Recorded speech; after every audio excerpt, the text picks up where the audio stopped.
Queridos hermanos, muy buenas noches. Es un placer saludarlos. Vamos a tratar de ir avanzando de conformidad a lo que habíamos visto en la última clase, a lo que habíamos analizado, a lo que habíamos compartido. Y es que nos encontramos en una parte en la que tratamos de identificar el significado de la revelación y cómo es que esta revelación a la que la habíamos llamado progresiva, que no es sino algo que va avanzando y que cada vez es más claro, cada vez es más amplificada, cada vez es más explicitada, cada vez es es más entendible para nosotros, es puesta de alguna manera, de un modo cronológico en el tiempo a lo largo de la historia, y es una instancia en la que Dios poco a poco va este, mostrándose.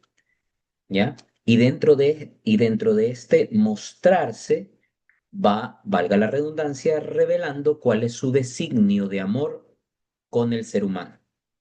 Cabe señalar que, como habíamos visto en las primeras clases, Dios crea al hombre por amor para manifestarnos su gloria y para hacernos administradores de la creación.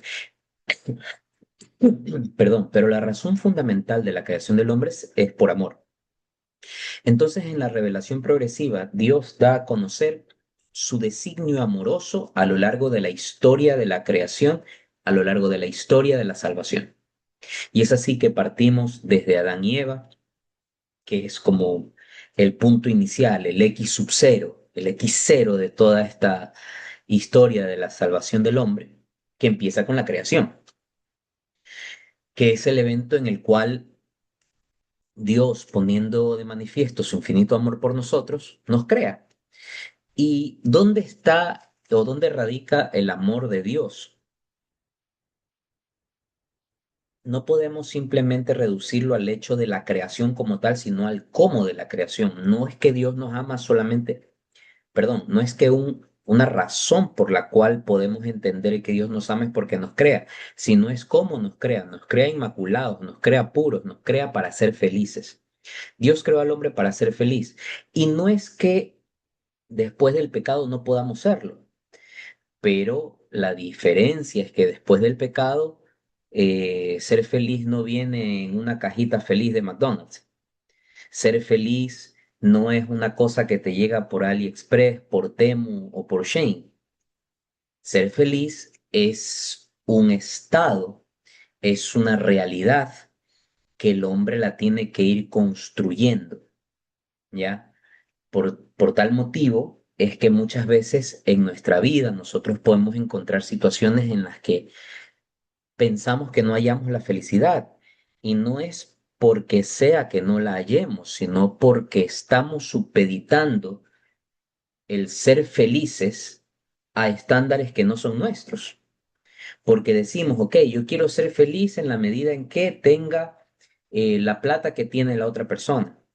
Yo soy feliz en la medida en que yo tenga la esposa que tiene tal persona, el esposo que tiene tal persona, los hijos que tiene tal persona, el trabajo que tiene tal persona.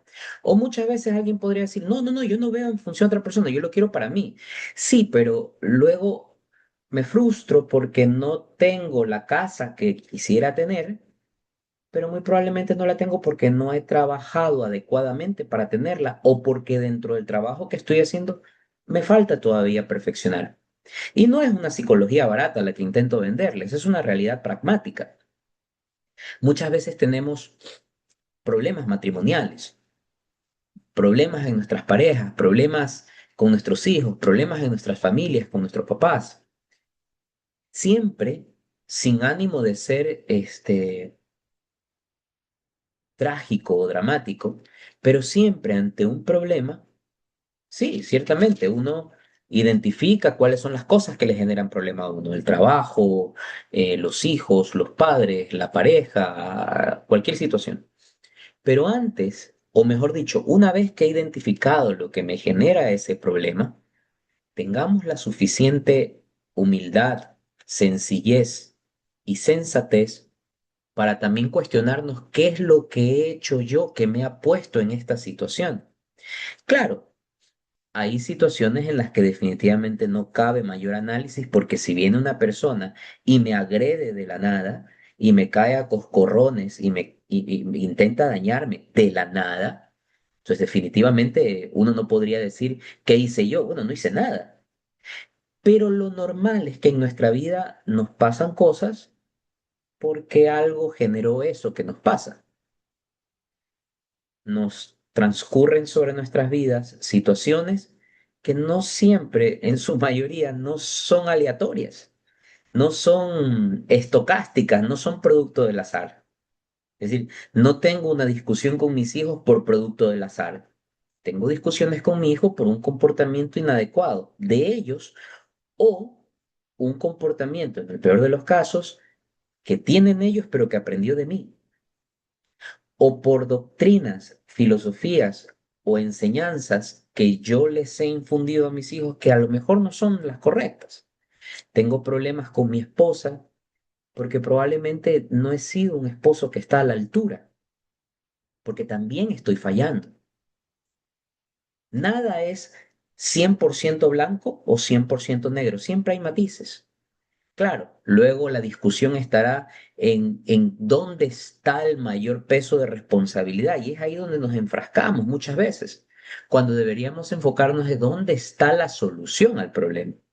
Y claro, muchas veces la solución recae en mí, recae en mis hijos, recae en mí, recae en mi pareja, recae en mí, recae en mis padres. Pues bueno, desde el punto de vista cristiano, cuando nosotros entendamos nuestro rol dentro de todo lo que nos pasa, y que entendamos que esto no se trata de que, ay, el mundo es injusto, qué pena, pobrecito yo. No, el mundo sí es injusto, tiene sus matices, pero también el mundo presenta oportunidades, Dios nos las da y muchas veces no la aprovechamos. Llámese por orgullo, por soberbia, por vanidad, a veces por cuestiones narcisistas propias de nosotros, por ego o por sencillamente porque yo quiero ser el que tenga la razón, porque quiero ser el que tenga la voz dominante, la voz mandante. Y al final del día es ahí cuando no logramos construir este concepto de felicidad, porque cada vez estamos yendo detrás de un concepto que no existe. El concepto de la felicidad es aquel que nosotros construimos y la felicidad no es talla única. Claro, cuando se trata de felicidad en una familia, en una pareja, ya no es depende de mí mismo solamente, depende también de otra persona, depende cómo podamos interactuar, cómo podamos ponernos de acuerdo, cómo podamos ceder posiciones, cómo podamos apoyarnos mutuamente de modo tal en lo que tú eres malo, yo te voy a ayudar, pero tienes que también reconocer que esto no eres bueno, porque si tú sigues pensando que aquello que es un defecto y un mal es algo positivo, no, no hay razón, no, no hay forma de salir del problema. Esto es como los adictos. Una persona que cae en una adicción a las drogas, al alcohol, al cigarrillo, a lo que sea, siente que mientras está con este elemento que le genera la adicción, se siente bien y siente que está en lo más feliz. Pero toda adicción tiene un proceso de, como yo le podría llamar, como de chuchaqui. Después que te pegas los tragos, viene el chuchaqui, viene el arrepentimiento, vienen los reproches. Chuta, me duele la cabeza, me siento mal, me siento mareado, no sirvo para nada. Los que pasamos los 40 te pegas dos traguitos y ya al día siguiente no sirves para nada, ¿ya? Entonces, ¿qué es lo que cae muchas veces las personas? Para no sentir ese peso de culpa y responsabilidad, vuelvo a beber. Cosa que siempre estás metido en un ambiente que no es real, estás metido siempre en un ambiente artificial y por eso es que, y como dentro de ese ambiente artificial, sientes que tienes la razón, sientes que estás bien, sientes que eres chévere, entonces nunca ves el problema. Y los vicios no son solamente son las adicciones a sustancias. Los vicios y las adicciones son la soberbia también. de que como yo nunca me pongo en los zapatos de la otra persona, nunca trato de escuchar, entender a la otra persona, entonces estoy metido dentro de mi personaje y soy adicto a mi ego y no lo voy a ver nunca.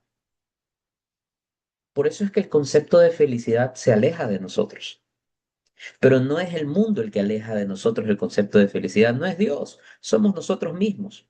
Muchas veces en nuestra vida somos nuestro principal y mayor enemigo a vencer. Y no es porque nosotros seamos malos, es porque nosotros, por nuestra debilidad, permitimos que alguien que sí es malo entre en nuestra vida, que es el demonio. Recuerden ustedes el pasaje de la creación en el Génesis. Adán y Eva fueron creados inmaculados, sin pecado, son buenos, pero cometieron un error. Y el error siempre está asociado al pecado. Ustedes me dirán, oye, pero yo a veces, por ejemplo, en mi familia tengo una discusión y siempre el error está ligado al cometimiento de un pecado. Que el pecado puede ser el, el dañar a la otra persona, el no tener empatía con la otra persona, el egoísmo, la soberbia. Normalmente siempre son los pecados capitales que nos están dando vueltas día y noche y que no nos permiten apaciguar las cosas, eh, manejar las cosas de una mejor manera. Yo siempre digo esto, ¿no? La vida sin problemas es muy aburrida. Y esto no se trata de que no, la vida perfecta sin problemas, eso no existe, no existe. Eso solo existía para Adán y Eva. Y aún así metieron las cuatro patas. Así que nuestra humanidad, en ese sentido, tenemos que entender y aceptar que nuestra humanidad está sometida a la concupiscencia y siempre vamos a tener esa tendencia natural a cometer errores. Mica, ¿y eso quiere decir que estamos jodidos, que estamos fregados? No. Ahora, ahí vienen los matices. ¿Siempre tenemos que regarla horrible? No. Podemos equivocarnos levemente, pero siempre tiene que estar la conciencia ahí para podernos hacer corregir. ¿Qué quiere decir conciencia? Conciencia es conocimiento de la ciencia. ¿Qué había en el jardín del Edén? El conocimiento de la ciencia del bien y del mal. Dios nos hizo conocedores del bien y por el pecado nos hicimos conocedores del mal. ¿Qué es lo que hay que tratar de lograr en nuestra vida? Sacar de nuestra cabeza y de nuestro corazón el conocimiento del mal. Porque claro, es vacancísimo. Todos sabemos ser soberbios, todos sabemos responder. Si tú me das aquí, yo te doy doble. Si tú me dices esto, yo te ataco también. Y si tú me haces sentir mal, yo te hago sentir el doble. Y si tú me gritas, yo te grito el doble. Y si tú me pegas, yo te pego. Eso es lo que nos enseña el mundo. Eso es lo que nos enseña el demonio. Dios nos enseña algo diferente. Dios nos dio y nos creó con conocimiento del bien. Mica, ¿y eso quiere decir que si alguien me ataca, yo no debo responder? No, se puede responder. La verdad no debe doler. La verdad a veces es incómoda, ciertamente. A nadie le gusta que le digan lo que está haciendo mal. A nadie le gusta que le digan lo que está haciendo mal. A nadie a ninguna de nosotros nos gusta. Y bueno, ahí es el camino. El problema está en que nosotros, donde, si vamos a un lugar en el que nos dicen, hey, por aquí no, hey, mejor esto, hey, por aquí, por favor, ¿qué hacemos nosotros? No, no, no, ahí no voy porque joden mucho. Y vamos a donde nos aplaudan, nos encanta estar donde nos aplaudan, nos encanta donde nos digan, sí, sí, sí, todo lo que tú hagas está bien. Y ese es el problema. Porque si le pides consejo al demonio, el demonio te va a llevar al infierno. Pero si le pides consejo a Dios, la vida es jodida. Porque Dios constantemente, si bien te toca con su mano misericordiosa, pero también te dice, hijo, por aquí no, hey, por aquí no, hay que hacer esto, hay que hacerlo de acá. El camino al infierno, queridos hermanos, es, es sencillo, es simple, de una vía, pavimentado perfecto, lleno de lujos, lleno de lujuria, lleno de egoísmo, lleno de rencor, lleno de resentimiento, lleno de odio. El camino al cielo es lleno de muchas espinas, de problemas, de dificultades. pero en el camino al cielo hay herramientas que no hay en el camino al infierno. En el camino al infierno solo hay rencor. En el camino al cielo hay perdón. En el camino al infierno hay lujuria. En el camino al cielo hay pasión, hay amor. En el camino al infierno hay satisfacciones. En el camino al cielo hay además confort y misericordia. No hay nada más bonito en la vida que hallar misericordia. No hay nada más lindo en la vida que poder encontrar alivio. Como cuando tú tienes una herida y la herida está abierta, te sangra, te arde. Y cuando viene una maravillosa enfermera, yo tengo el privilegio de contar en mi vida con una, y que viene una enfermera y te cura y te sana, y qué alivio tú sientes. Ya, eso hay en el camino al cielo. En el camino al infierno no hay eso. En el camino al infierno está el camino fácil. Ponte por ahí un poquito de una pastillita, una cremita, ya, pero no te sana la herida. Y el sanar la herida muchas veces duele. Y no es un proceso de un minuto a otro. ¿Se entiende la diferencia? Entonces, por eso es que nosotros muchas veces no convergemos en la felicidad, porque estamos equivocando el camino.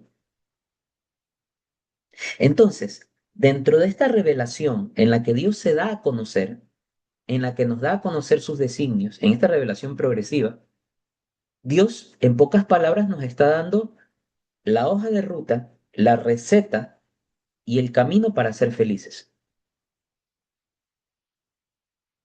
Lo que pasa es que a veces por favor, no vayan a pensar que yo estoy hablando, soy un ejemplo. No, no, no, todo lo contrario. Yo soy el más miserable de los hijos de Dios y tengo una lucha constante. El problema es que nosotros creemos, nos encanta la resurrección, nos encanta la gloria de Dios, pero no entendemos que somos cristianos justamente por esto, porque nuestra salvación, porque nuestra vida y porque nuestro futuro tiene forma de cruz.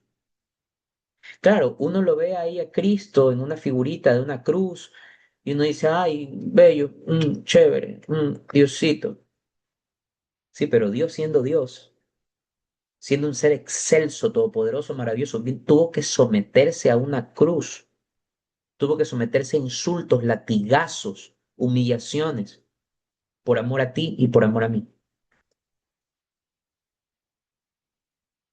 Y hoy te miran mal y te ofendes, generación de cristal. Y hoy medio te toca hacer un esfuerzo, ay no, esto no me gusta. Y hoy te toca pedir perdón y no. Jesús en la cruz, cuando lo humillaban y cuando lo insultaban, ¿saben lo que dijo? Padre, perdónalos, porque no saben lo que hacen. Y si Jesús pedía que Dios Padre los perdone, es porque Él ya los perdonó. Tanto es así que al ladrón arrepentido, ladrón, puede haber cometido semejantes pendejadas en su vida, pero en ese momento, de corazón, le dijo, Señor, acuérdate de mí cuando estés en el paraíso. ¿Qué le respondió Jesús? En verdad te digo que hoy mismo estarás conmigo en el paraíso. Imagínense la misericordia de Dios. Dios es un ser maravilloso, amoroso, misericordioso. Pero como dice San Agustín, Dios, el que te creó sin ti, porque no nos necesitó para crearnos, Dios, el que te creó sin ti, no te salvará sin ti. Necesita de nosotros. Ojo, no vayan a tomar este término, necesita porque si no lo hacemos no puede. No, no, no, no. Sin necesitarlo, hace posible que necesite de nuestro arrepentimiento. Pongámonos a pensar, muchas veces nos pasa, a mí me pasa, cuando a veces discuto con el amor de mi vida. Sí, uno se llena de coraje, uno se llena de, de furia. Y es normal, y está bien, pero luego, la capacidad que debe tener uno en su corazón para perdonar, No solamente es cuestión de perdonar, evidentemente, también es cuestión de ir, digamos, corrigiendo, pidiendo que se corrija y trabajando en los problemas, ¿no? Pero sobre todo, primero, la capacidad de misericordia. Si Dios ha sido misericordioso con nosotros, ¿por qué nosotros no lo somos? ¿Por qué nos encanta siempre coger el camino del orgullo y de la soberbia? Dios es un ser maravilloso que requiere, aunque no nos necesita, pero requiere de nuestro arrepentimiento. Y basta con ello. Señor, acuérdate de mí cuando estés en el paraíso. En verdad te digo que hoy estarás conmigo en el paraíso. Y ahí en ese momento al Señor no le importó todas las barbaridades que debe haber hecho ese ladrón. Y por los demás decía, Padre, perdónalos porque no saben lo que hacen. ¿Y saben qué? Habían algunos que sí sabían lo que hacían, porque habían escuchado las prédicas de Jesús. Habían escuchado cuando Jesús dijo, yo soy el Mesías, soy el Hijo de Dios. Y aún así estuvieron ahí haciendo barra para que lo crucifiquen. Entonces, el problema es muchas veces es que nosotros pensamos que ser cristiano es una cosa que desde el momento en que soy cristiano, ay, van a empezar a llover las bendiciones, van a empezar a caerme, ¿sí? Del cielo maravillas y todo lo demás. Eso no funciona así. A los hombres que están viendo este video, ¿cuándo hay más tentaciones? ¿Cuando uno es soltero o cuando uno tiene pareja? Cuando uno tiene pareja. Y por eso es que hay más mérito el cuidarse uno mismo cuando tiene pareja. ¿Por qué? Porque lo haces por ti mismo y lo haces por tu mujer o por tu esposo. Porque es cuando más tentaciones hay. Y no estoy diciendo de que te aparezca la mujer llamándote, no, no, no, o el hombre llamándote, invitándote a salir, no, pero hay tentaciones. La fidelidad no es solamente irte a acostar con otra persona, la fidelidad es pensar en dejar a esa persona por la que deberías luchar. Sí, es el caso, ¿no? La fidelidad abarca también el buscar lo mejor para la otra persona.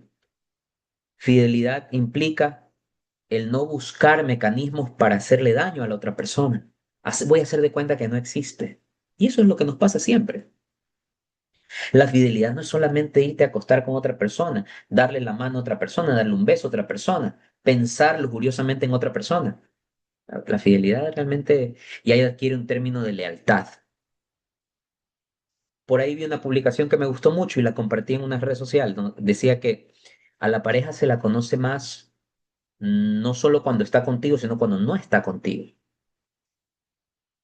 Y muchas veces las tentaciones se dan más cuando estoy más cerca de hacer algo bueno.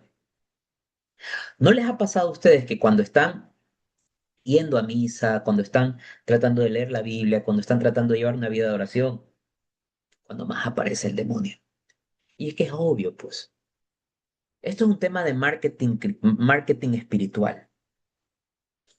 Si yo estoy empezando a ser un mejor cliente con Dios, eso no le va a gustar a la competencia, porque es el demonio. Entonces el demonio va a buscar todas las formas y todos los mecanismos que tenga a su alcance para arrastrarme hacia él. Y en el medio estoy yo. Y siempre va a ser decisión mía qué camino tomo. No somos víctimas, no somos tampoco victimarios. Somos personas que tenemos una responsabilidad espiritual y humana. El mundo es jodido e injusto, sí, señor. Pero también Dios, en su infinita bondad y misericordia, nos ha dado a nosotros la capacidad de poder hacer muchas cosas. A unos más, a otros menos, pero siempre Dios da a la medida de cada uno, a la medida de nuestras necesidades, a la medida de nuestra realidad. Dios mío, qué hombre tan complicado que me has puesto en la vida. Pregúntate, ¿no será acaso que lo necesitabas? Dios mío, qué mujer tan complicada me has puesto en la vida. Probablemente es lo que necesitabas. No, pero es que la vida tiene que ser más sencilla. Ah, ok, listo. Camino al infierno. Bien aplanadito, sin baches, sin problemas, sin dificultades.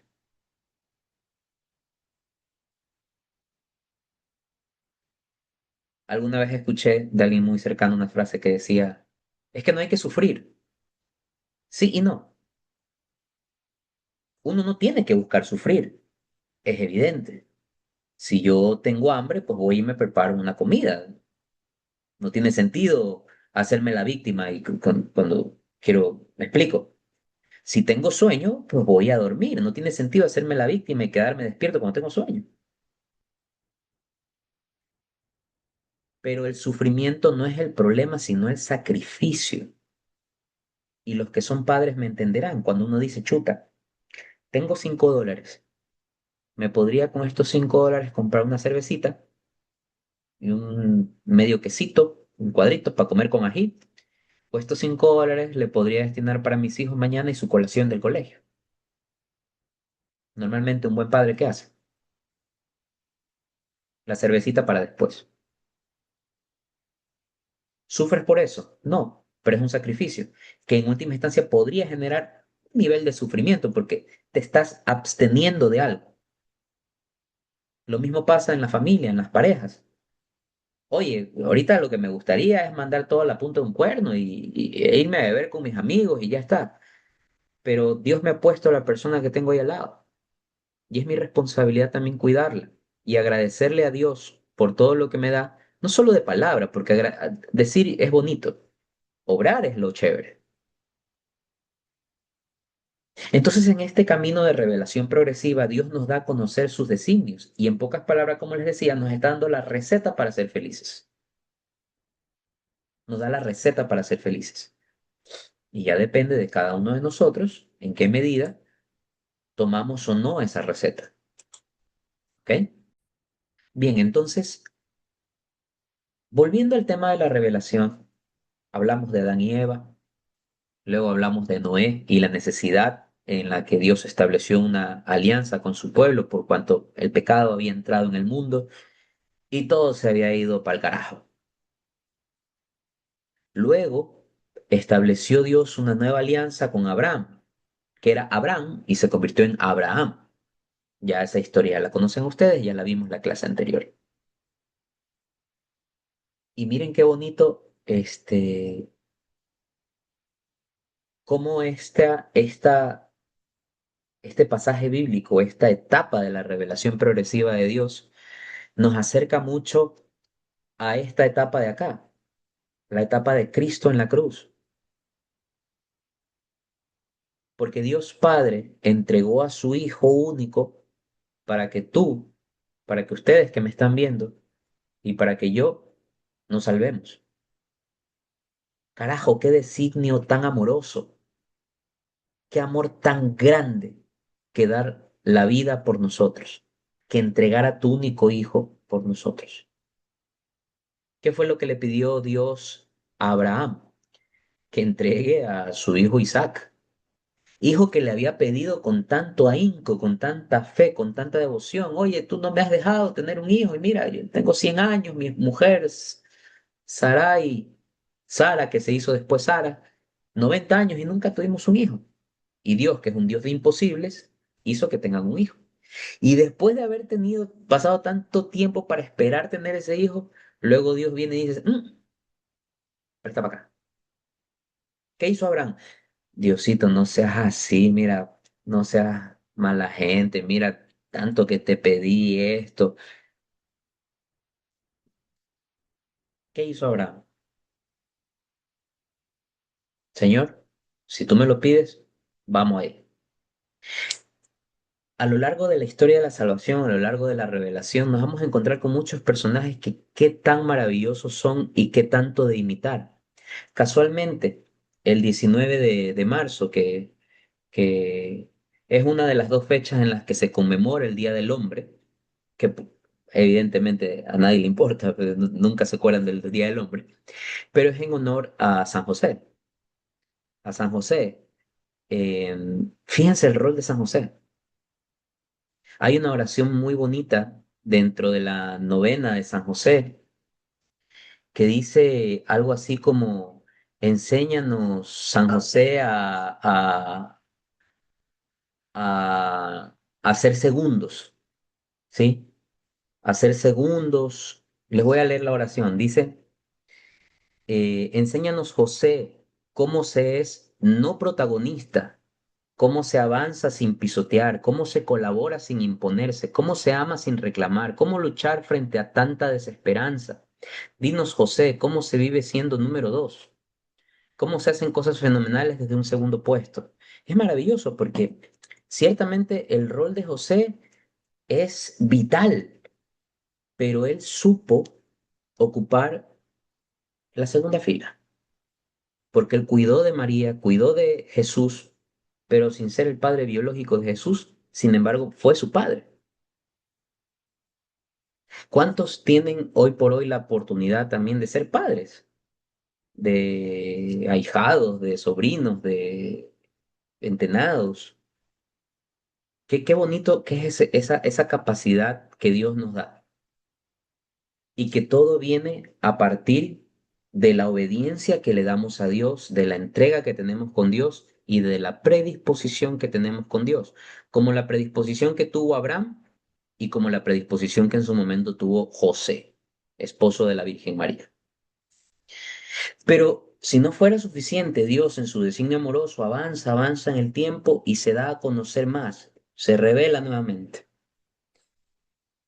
Y si nos vamos al Éxodo, el segundo libro de la Biblia, segundo libro del Pentateuco, que son los 5 primeros libros de la Biblia, encontramos a un personaje muy interesante.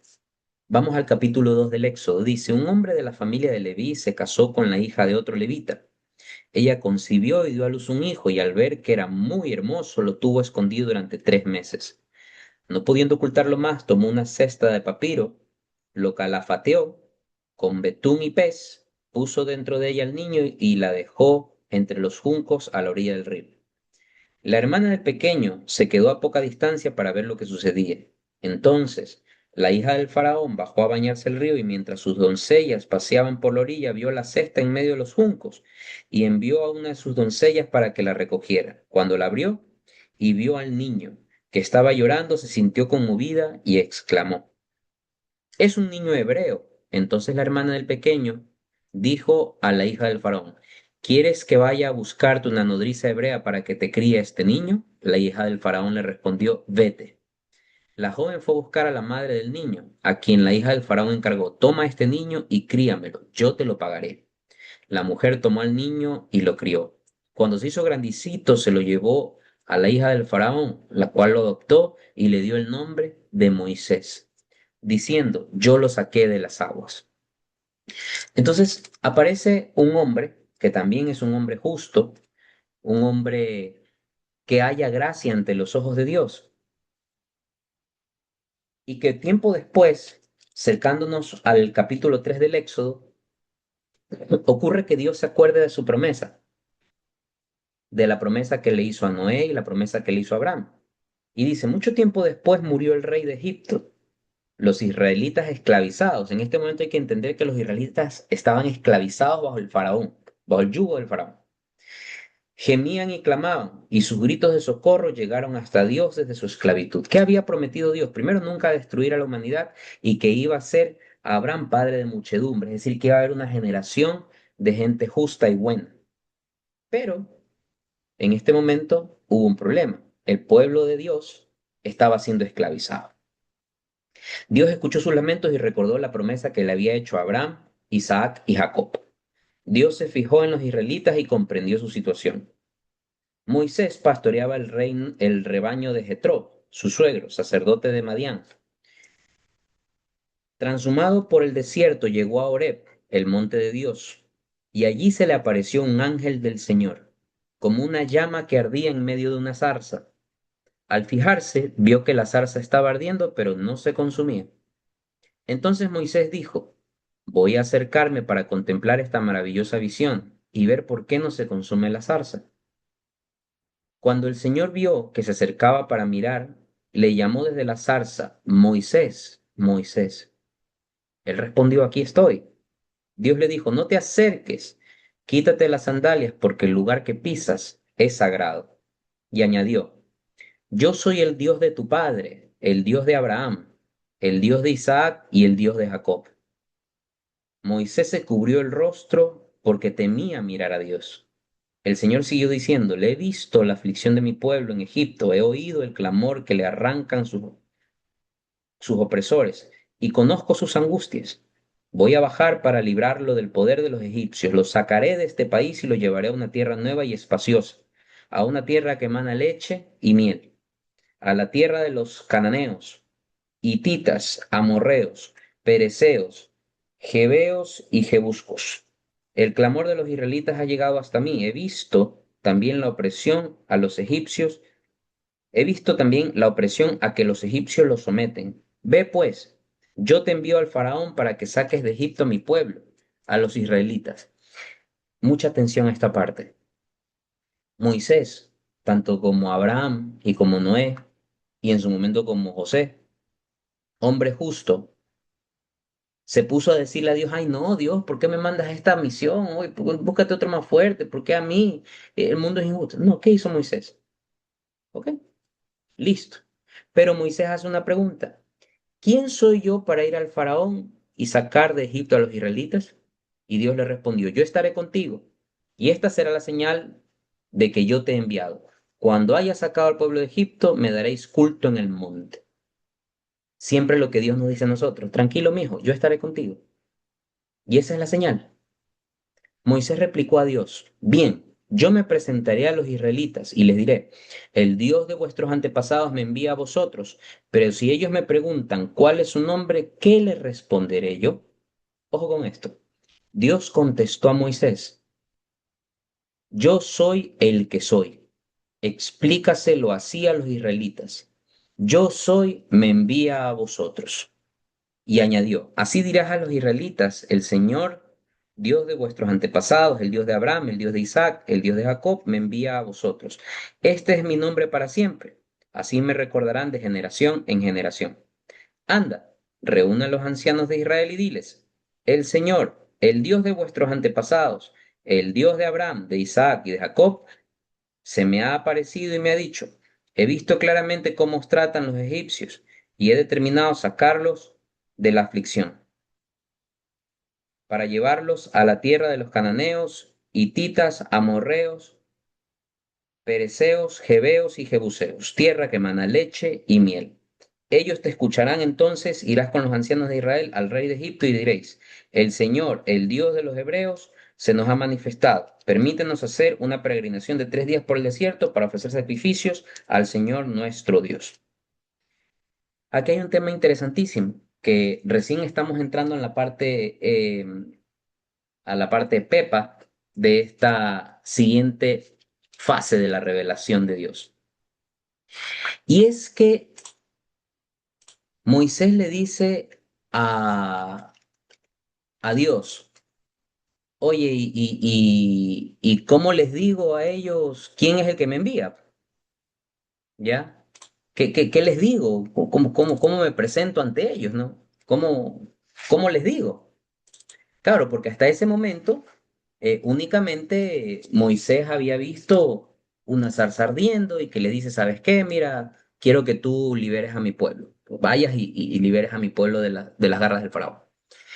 Y cuando Moisés le dice, y si me preguntan quién eres, ¿qué les digo? Entonces Dios le dice a Moisés, dile a ellos que yo soy el que soy. Si se han dado cuenta, una de las más grandes, hasta incluso polémicas, es el nombre de Dios. ¿Cuál es el nombre de Dios? A la segunda persona de la Santísima Trinidad, el Hijo de Dios, Dios hecho hombre, nosotros lo conocemos como Jesús, porque se hizo hombre, pero Dios Padre no se hizo hombre. ¿Cómo se llama? Es un poco una pregunta un poco absurda, porque ya habíamos hablado en la primera y segunda clase que Dios no está sometida a las leyes de la materia. Dios es un ser espiritual, incorpóreo. Podría manifestarse de manera corpórea, sí, pero en esencia es incorpóreo. Y ya así se vuelve un poco forzoso ponerle un nombre. Sin embargo, Dios sí revela cuál es su nombre. Dice, diles que yo soy. ¿Qué significa eso? Como ustedes saben, queridos hermanos, el Antiguo Testamento fue escrito en su gran mayoría en hebreo y otra parte en arameo, ¿ya? Que era la lengua que hablaba Jesús. Jesús hablaba arameo. El Nuevo Testamento, sin embargo, fue escrito en griego, y luego del griego traducido al latín, y del latín al español, al italiano, a todas las lenguas que ustedes se puedan imaginar. Pero fue escrito inicialmente el Nuevo Testamento en griego y el Antiguo en hebreo y arameo. ¿Cuál era la diferencia entre el hebreo y el arameo? Era básicamente lo mismo. La diferencia era que en el arameo habían algunas letras adicionales, unas vocales. En el hebreo no había vocales. Pero cuando vamos a los escritos originales del Éxodo, cuando Dios le dice a Moisés, diles que yo soy, nos vamos a encontrar con un tetragramatón, que básicamente son estas cuatro consonantes que están aquí, estas que están aquí, que representan o que se traducen como yo soy, ¿ya? Es este tetragramatón que significa yo soy. Si eso lo tradujimos a nuestro idioma, serían las letras YHWH. Mica, ¿y por qué YHWH? Porque en el hebreo no había vocales. ¿Ok? ¿Estamos claros? Y luego, este es el nombre de Dios. Mickey, pero yo he escuchado que los hermanitos evangélicos le dicen Jehová. De hecho, a estos fulanos testigos de Jehová también le dicen Jehová. ¿Y cómo le dicen los católicos? Los católicos le dicen Yahvé. ¿Cuál es el correcto? Evidentemente yo les voy a decir que es Yahvé, pero tengo que explicarles por qué es el más correcto. Pero partamos de lo siguiente. Estamos claros de que YHWH es el tetragramatón, las cuatro consonantes hebreas que representan el nombre sagrado. Que si tradujimos lo que dice en la Biblia, en el Antiguo Testamento, en el Éxodo, vamos a encontrar estas cuatro letras. Cuando Dios le dice yo soy a Moisés. Ahora, entonces, quiere decir que son estas letras YHWH. Y evidentemente para nosotros poderlas pronunciar, ahí hace falta vocales.